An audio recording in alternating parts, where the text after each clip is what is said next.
ಎಲ್ರಿಗೂ good morning. ಓಂ ಶ್ರೀ ಸಾಯಿರಾಮ್. ಇವತ್ತು ನಾನು ಬೆಂಗಳೂರಿನ JP ನಗರದಲ್ಲಿರೋ ಶ್ರೀ ಸಾಯಿಬಾಬಾ ದೇವಸ್ಥಾನಕ್ಕೆ ಹೋಗ್ತಾ ಇದ್ದೀನಿ. ನಾನು ಮರತಳ್ಳಿಯಿಂದ ಹೋಗ್ತಾ ಇರ್ಬೇಕಾದ್ರೆ ಗಣೇಶ ದೇವಸ್ಥಾನ ಸಿಕ್ತು. ಗಣೇಶ ದೇವಸ್ಥಾನದಲ್ಲಿ ಭಕ್ತಿಪೂರ್ವಕವಾಗಿ ನಮಿಸಿ ಬೆಳ್ಳಂದೂರು, ಅಲ್ಲಿಂದ ಸಿಲ್ಕ್ ಬೋರ್ಡು, ಅಲ್ಲಿಂದ JP ನಗರಕ್ಕೆ ಬಂದೆ. ನಿಮ್ಗೆ ಗೊತ್ತಲ್ವಾ, ಈಸಲ್ಲಿ ಟ್ರಾಫಿಕ್ ಇದ್ದೇ ಇರುತ್ತೆ. ಹೀಗಾಗಿ ದೇವಸ್ಥಾನಕ್ಕೆ ಬಂದೆ. ಎಲ್ಲ ದೇವರನ್ನ ಆರಾಧಿಸ್ತೀನಿ. ಹಾಗೇನೆ ಇವತ್ತು ಗುರುವಾರ ಆಗಿದ್ದರಿಂದ ಓಂ ಶ್ರೀ ಸಾಯಿರಾಮ್ ಅವರನ್ನ ಭಕ್ತಿಪೂರ್ವಕ ಬೇಡ್ಕೊಳ್ಳೋಕೆ ಬಂದಿದ್ದೀನಿ. ಎಷ್ಟು ಸಾಧ್ಯನೋ ಅಷ್ಟು ಭಗವಂತನನ್ನು ಹಿಡಿದಿಟ್ಕೊಳ್ಳಿ.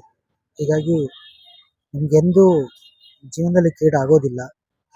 ಸಾಯಿಬಾಬಾವರನ್ನು ಭಕ್ತಿಯಿಂದ ಪ್ರಾರ್ಥಿಸುವವರು ಅಷ್ಟೇನೆ ಜೀವನಕ್ಕೆ ದುರಾದೃಷ್ಟನೂ ಕಾಣೋದಿಲ್ಲ. ಯಾಕೆಂದ್ರೆ ಆ ಬಾಬಾ ಯಾವಾಗಲೂ ತಮ್ಮ ಭಕ್ತರಿಗೆ ತಮ್ಮ ಆಶೀರ್ವಾದ ಮತ್ತು ದಯೆಯನ್ನು ಧಾರೆ ಇರುತ್ತಾರೆ. ನಂಬಿಕೆ ಬಹಳ ಮುಖ್ಯ.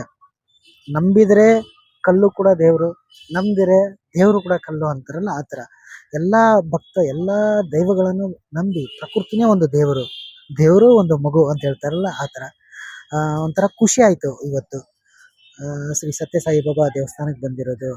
ಎಷ್ಟು ಮನಸ್ಸಿಗೆ ಖುಷಿ ಆಗುತ್ತೋ ಅಲ್ಲಿವರೆಗೂ ಇಲ್ಲೇ ಇದ್ದೆ. ಹೆಚ್ಚು ಕಡಿಮೆ ಒಂದು ಅರ್ಧ ಮುಕ್ಕಾಲು ಗಂಟೆ ಇದ್ದೆ. ಓಂ ಶ್ರೀ ಸಾಯಿರಾಮ್, ಓಂ ಶ್ರೀ ಸಾಯಿರಾಮ್, ಓಂ ಶ್ರೀ ಸಾಯಿರಾಮ್. ಓಂ ಶಿರಡಿ ವಾಸಾಯ ವಿದ್ಮಹೇ ಸಚ್ಚಿದಾನಂದ ಧೀಮಹಿ ತನ್ನೋ ಸಾಹಿ ಪ್ರಚೋದಯಾತ್. ಓಂ ಶ್ರೀ ಸಾಯಿರಾಮ್.